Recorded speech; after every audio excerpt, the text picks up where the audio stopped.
nagkakasakit sila dahil sa kanilang pag-vape. Iisipin nila, baka mga less harm ang vape. Walang winner sa kanilang dalawa, no? Marami pa ring natatakot sa tuberculosis o TB. Ano ba talaga ito at nagagamot po ba ito agad-agad, Dok? Dok, sabi po ng mga matatanda, masama po sa baga ang matulog ng basa ang buhok at tapat ng electric fan. Totoo ba ito, Dok? Medyo napalaban tayo doon sa tanong na yon. Peace be with you. Happy Lang Month and welcome to the 6th episode of GSDH Doctors Dialogues, where conversations meet care and your health takes center stage.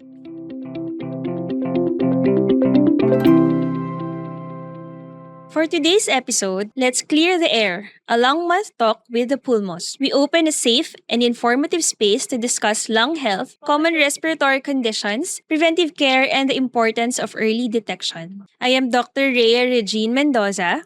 And I am Dr. Maria Cecilia Lozada, both pulmonologists at General Santos Doctors Hospital. Together, we are here to guide you through today's conversation, sharing expert insights on lung health, disease prevention, early detection, and practical tips for healthier breathing. So ngayong Lung Month ng August, maraming mga nagpadala in advance ng mga tanong nila about lung health. Doc Ray, sabi dito ng isang patient, Doc, maraming nagsasabi na normal lang daw ang ubo. Kailan ba natin masasabing ang ubo ay sinyalis na ng mas seryosong problema sa baga? Doc, at saka sa mga netizens, ang ubo po ay normal na reaksyon ng ating katawan para mailabas ang mga materyales na hindi naman normal sa ating baga, katulad ng plema, mga mikrobyo, or anything na mga foreign objects kumbaga. Pero kapag ang ubo ay tumagal na ng 2 linggo o mahigit na may kaakibat na paninikip ng dibdib, hapo or hangak sa Bisaya, lagnat na hindi maipaliwanag, pagpayat, pagpapawis sa gabi, kailangan magpa-check up na po kaagad o magpatingin sa doktor na malapit po sa inyo. So, yun ha. Tandaan ang mga senyales kung kailan nagiging seryoso na ang problema sa baga pag may ubo kayo. Dok, meron naman pong nagtanong, marami pa ring natatakot sa tuberculosis o TB. Ano ba talaga ito at nagagamot po ba ito agad-agad, Dok? So, ang TB po ay isang sakit sa baga. Ang TB ay dulot ng isang mikrobyo. Ang tawag po namin doon ay Mycobacterium tuberculosis. Ito po ay nakukuha kung ikaw ay nahawa ng isang tao din na may aktibong TB sa pamamagitan ng pag-ubo or yung droplets na tinatawag. Kung umubo yung may active na TB or babahing siya or maghatsing siya or kung matagal kayong nag-uusap, pag yun po, kung sa Bisaya, nahaklo nimo ang iyahang gibuga na droplet, takdan pod ka sa TB or tuberculosis. Sa una, mahadlok ta kay mag-worry kay walang gamot. Pero karon, good news, magandang balita. May gamutan po sa TB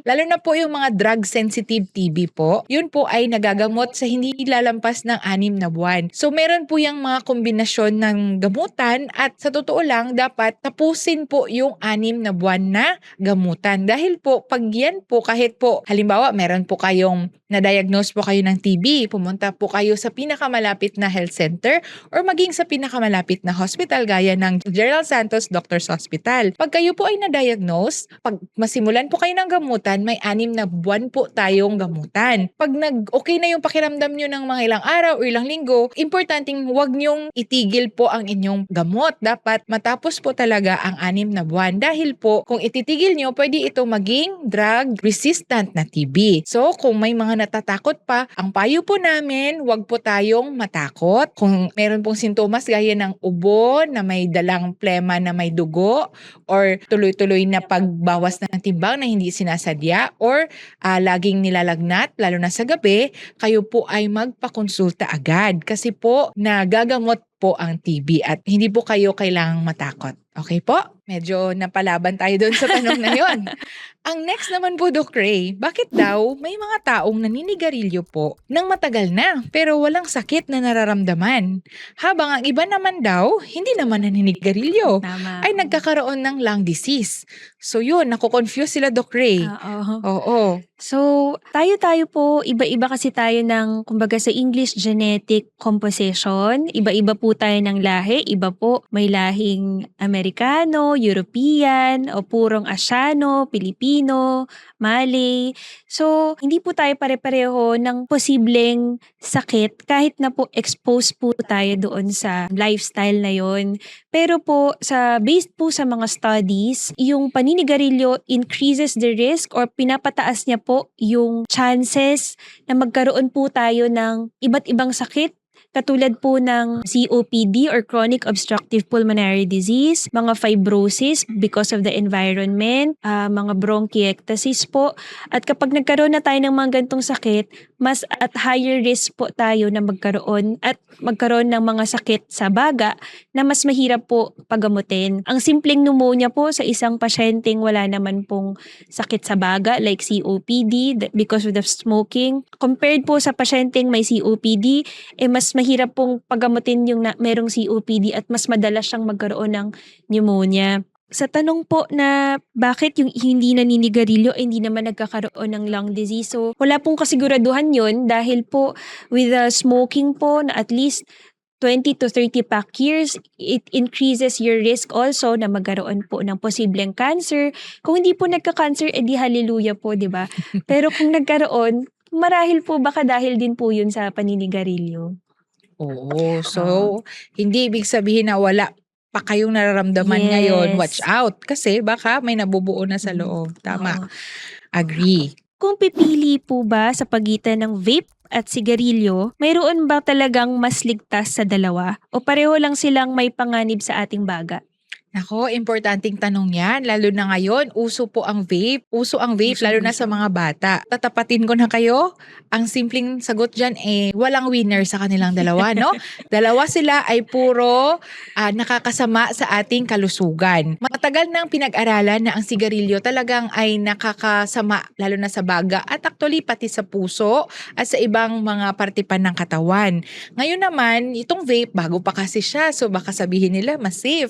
Pero may mga pag-aaral na at mga experience yung mga ibang pasyente na nagkakasakit sila dahil sa kanilang pag-vape. Kasi nga po, iisipin nila, baka mga less harm ang vape. Pero hindi po. Yung vape po ay meron pa ring nicotine. Kung familiar tayo, ang sigarilyo po may nicotine, no? So same sila, meron pa ring nicotine ang vape. At actually, marami pa yan silang mga chemical na kung saan nagkukos pa din po siya ng sakit sa baga. Between sa dalawa, wala po talagang mas ligtas. Wala po tayong pagpipilian. Dalawa po sila ay dapat hindi po natin gina-practice, no? So yung iba sinasabi na kung naninigarilyo, baka daw lesser evil daw po si vape, pero hindi po talaga.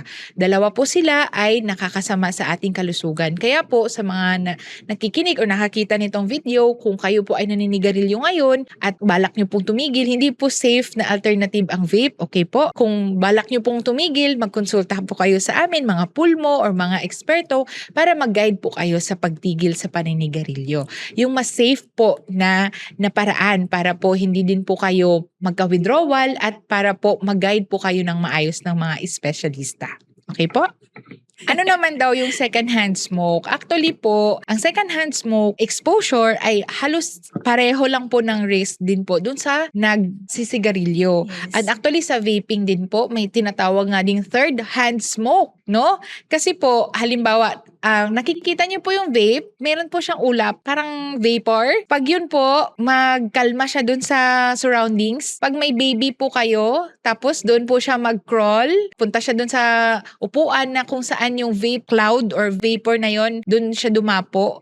Pwede niya din po yun ma-inhale. So, yes, first-hand, second-hand, and third-hand smoke carries almost the same risk po sa ating baga. So that's why po na talagang no to smoking, no to vaping po. Dok, sabi po ng mga matatanda, masama po sa baga ang matulog ng basa ang buhok at tapat ng electric fan. Totoo ba ito, Dok? Well, nung bata po ako, nagagawa ko naman yun pero hindi naman ako nagkakasakit. So ito po ay myth O sa Tagalog siguro haka-haka lamang.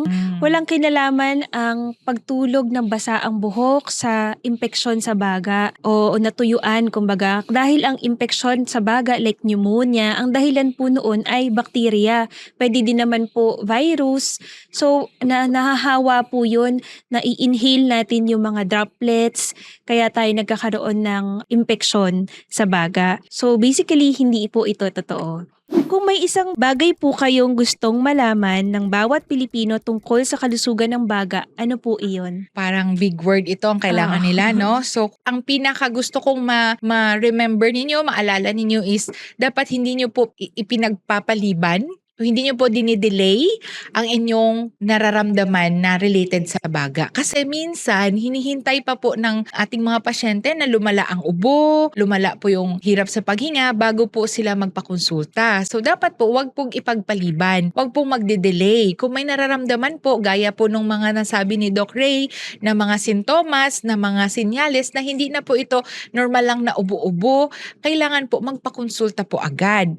Pangalawa po ay para po sa kalusugan ng baga, no to smoking, no to vaping. Yes. And also po, dagdag ko po sa mga senior citizen natin at ang iba na may mga sakit sa diabetes or hypertension, pwede po kayong kumonsulta para po sa mga bakuna, no? Tama po. Lalo na po ngayon na uso na naman po ang mga trangkaso, kailangan po magpabakuna po tayo para sa trangkaso at gaya din po ng mga bakuna para sa pulmonya. So, yun po. Kailangan po nating tandaan na pag healthy po ang ating baga, mas okay po ang ating paghinga. Pag okay ang ating paghinga, okay din po ang ating pamumuhay. Mas makakapagtrabaho po tayo ng maayos at makakapag-spend ng time kasama ang ating mga pamilya. Okay po? Dadagdag ko lang po na ang mga sakit sa baga, karamihan po ay preventable kumbaga, kaya namin ini-encourage yung vaccination po sa pneumonia, sa mga iba pa pong virus o sa mga trangkaso. Lahat po ito available naman po. And at the same time, yung tuberculosis, wag po din kayo matakot dahil libre din po ang gamutan. Programa po ito ng gobyerno para lahat po ng Pilipinong may TB ay may access sa treatment and even po sa mga diagnostic test katulad ng sputum testing na libre din po dahil sa TB dots. So once again, I hope you have learned something from our discussion with Doc Ces. I am Dr. Ray Regine Mendoza. And I am Maria Cecilia Lozada. Happy Lung Month!